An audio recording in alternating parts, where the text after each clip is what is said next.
is Shelton Benjamin. This is Harley Race. This is Mick Foley. This is Mr. Wonderful Paul Orndorff. This is the Monster Abyss. This is Daniel Bryan. This is JBL, and you're watching the MWF. Be there live.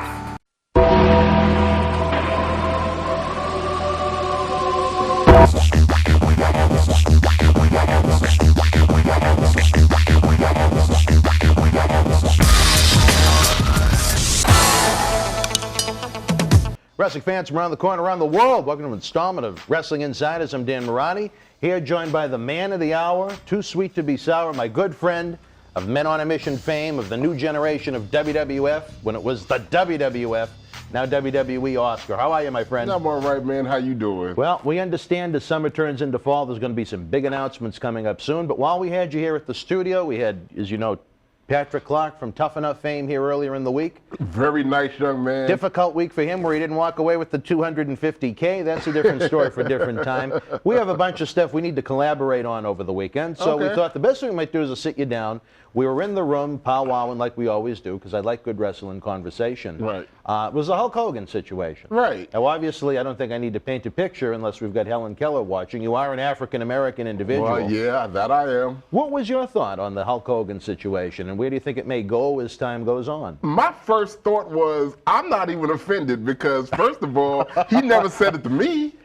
He ain't never said, Oscar, you and so I'm not offended. All right. What a man, I think it's a shame that what a man says in the privacy of his own home, making a sex tape, got to get put out for everybody to know what was going on. First of all, Terry, stop making them damn sex tapes. That's it. I'm more offended you made a damn sex tape than you did with the racial slur that you allegedly said. Stop banging your friend's wife. Yeah, well, yeah. Bubba the Love Sponge? I mean, if you're going to make a sex tape, get Donnie Wahlberg's wife, Jenny McCarthy. And all this would have been worth it. But anyway, I digress. I believe that yeah, he said it and put out. I understand why the WWE and everybody else had to distance themselves from the situation, because that's the last thing they need right now is to, you know, be associated with somebody that has the propriety of racism. But I believe that, you know, we live in a land, they done forgave everything that is forgive. Alundra Blaze could throw the title belt on WCW TV in a garbage can. The Ultimate Warrior can say whatever he said over the years, and everybody else, and both of them got into the Hall of Fame. So slowly but surely, because Hulk Hogan is still loved by many, millions, and they got to take that into consideration. As time goes on and that wound heals, you'll see them Hogan t-shirts back at WWEshop.com, and you're going to see Hulk Hogan back on WWE TV. It's just a matter of time. And I honestly, I hope it happens for him. Do you think there's a lot of overreaction going on, or do you think that this is the way it has to be because of the way WWE is structured right now as a public company? Well, no, I don't think it's this overreaction, simply because we are in the worst racial climate right now in America, almost since the Civil Rights Movement. With this whole thing with the cops and the black people and the things you're seeing on TV, and with everybody, you know, are just a big resurgence of Ku Klux Klan and skinhead type thinking that's just public on YouTube, and you know, with the whole Black Lives Matter movement as opposed to All Lives Matter, which I personally feel like all lives matter. Yes. You got a lot of people out there, and I'm glad you asked me this because I get to say it publicly, a lot of people out there, African American, our so-called leaders, that are talking about, you know, Black Lives Matter is prevalent, and when somebody say all lives matter, they want to argue and say, well, because this is going on, that's going on, we got the Black Lives Matter. Well, but see, to God above us, all lives matter. It's not just black lives. What about the life of the soldiers that are risking their lives for our freedoms every day overseas? Right. What about those poor people that's collateral damage when some fool in the Middle East gets on a bus with a bomb strap and innocent women and children that don't have nothing to do with terrorism, war, Al-Qaeda, or nothing, they're caught in the crossfire and die. Those lives, all lives matter. I don't remember the nature of the situation exactly, but right around Christmas time, John Cena Sr. and I, who's on location this summer, we had a discussion on one of the shows, and I remember saying to him, do you think we'll ever get to the point where we're just all people?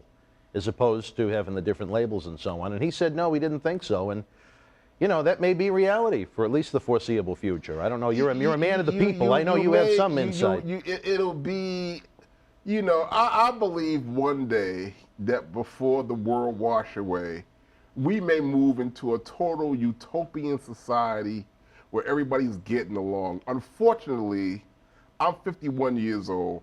I don't see it in my lifetime. I hope my children or my children's children get to see that day. But right now, we are going backwards as far as going forward. That's the reason why I'm saying what I'm saying that in my lifetime, we're not even headed in that direction. One more thing before we go. Like we mentioned, we had a lot to talk about in a business level before you leave. But what would you say to some fans, maybe even non-wrestling fans, that would not look past what Hulk Hogan did, that was something that they would hold against him forever? Get over it. I mean, first of all, think about who you are. What do you talk about in the privacy of your own home?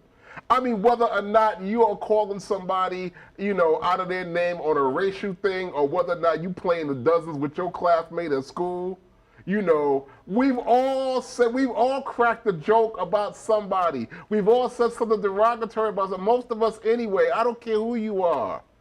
And yet, whether you were caught saying it or not caught, we're all human beings. You know, and now that I'm thinking about it, here's the thing. We as black people, and I'm going to catch some heat for saying this from some people watching, but this is the truth. We as black people have been using that word ever since they used it to defame and degrade us since the slavery term. We don't put an A at the end or an AH at the end. We're supposed to say that to each other. It's supposed to be cool. But you say it and somebody wants to beat you up.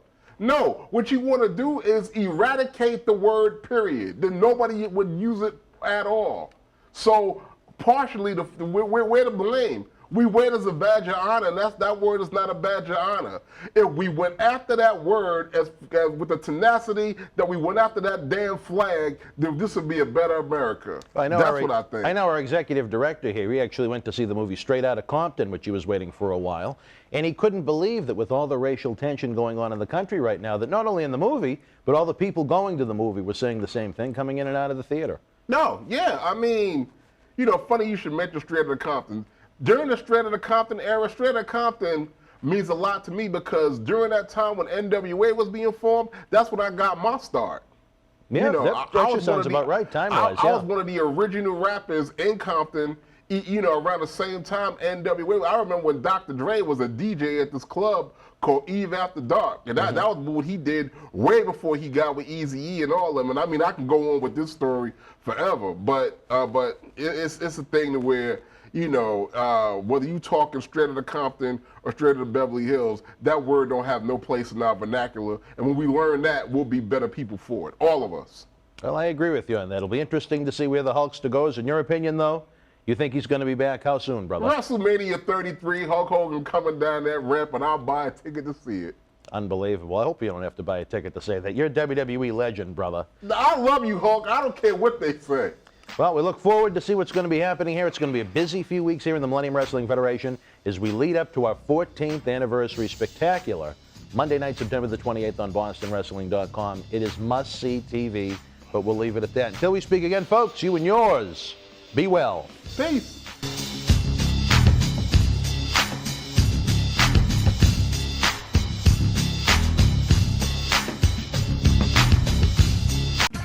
You already know Kowloon Restaurant, established in 1950 and spanning 4 generations, serves a multi-Asian menu. Did you also know that Kowloon Restaurant is New England's premier Asian dining and entertainment complex, serving Cantonese, Szechuan, Thai, and Polynesian cuisine? And did you know that Kowloon Restaurant is also the home of the finest Japanese sushi? If you haven't dined at Kowloon Restaurant lately, then you simply haven't dined at Kowloon. Kowloon Restaurant, Route 1 North in Saugus.